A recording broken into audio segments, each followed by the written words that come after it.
ఈరోజు కేంద్రంలో ఎన్డీఏ ఆధ్వర్యంలో ఏర్పడిన ప్రభుత్వం ఇప్పటికి కూడా కార్మిక వ్యతిరేక విధానాలు కొనసాగిస్తుంది. అందులో భాగంగానే కార్మిక వ్యతిరేక 4 లేబర్ కోడ్లు కూడా అమలు చేయడానికి సిద్ధపడుతున్న నేపథ్యంలో దీనికి వ్యతిరేకంగా ఉద్యోగులు కార్మికులు కూడా పెద్ద ఎత్తున పోరాటాలకు సిద్ధం కావాలని చెప్పి సిఐటిగా పిలుపునిస్తున్నాం. అలాగే ఈరోజు శ్రీకాకుళం జిల్లా కేంద్రంతో పాటు 30 మండలాల్లో కూడా కార్మికులు ఎదుర్కొంటున్న సమస్యల్ని కేంద్ర రాష్ట్ర ప్రభుత్వాలు వెంటనే పరిష్కరించాలని డిమాండ్ చేస్తున్నాం.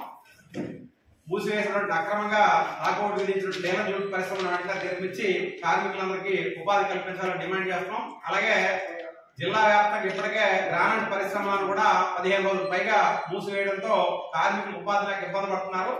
మూసివేసిన గ్రానైట్ పరిశ్రమలు కూడా వెంటనే తెరిపించాలని డిమాండ్ చేస్తున్నాం.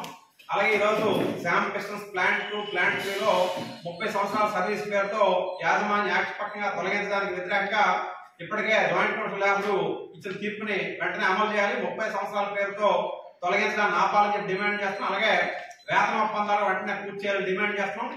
అలాగే అరబిందో ఫార్మా, ఎపిటోరియా ఫార్మా పేరుతో ఉన్నటువంటి యాజమాన్యం యూనియన్ తో చర్చించకుండా ఏకపక్షంగా తనకు నచ్చిన పట్టు వ్యవహారం చేస్తుంది.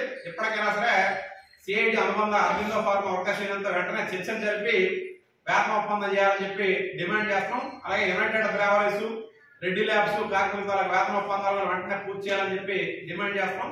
అలాగే జిల్లాలో జీడీ, రైస్ అండ్ ఆయిల్ మిల్లు, ఇతర కార్మికులకు సంబంధించిన వేతన ఒప్పందాలు ఏవి కూడా యాజమాన్యాలు చేయట్లేదు.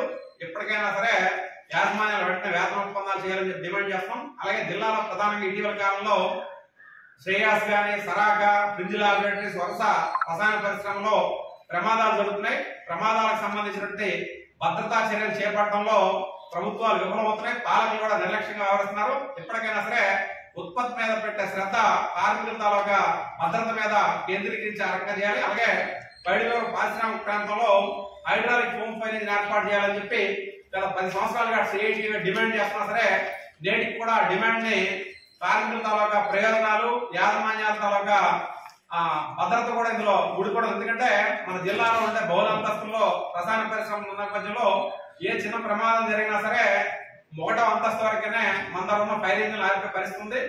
గతంలో నాగార్జున పరిశ్రమ కూడా బ్లాస్ట్ అయ్యేటప్పుడు విశాఖపట్నం హైడ్రాలిక్ ఫోమ్ ఫైరింగ్ వస్తే తప్ప అదుపులో లేని పరిస్థితి నేపథ్యంలో ఇమీడియట్ గా హైడ్రాలిక్ ఫోమ్ ఫైరింగ్ పైడివేరు పారిశ్రామిక ప్రాంతాలు ఏర్పాటు చేయాలని చెప్పి డిమాండ్ చేస్తున్నాం.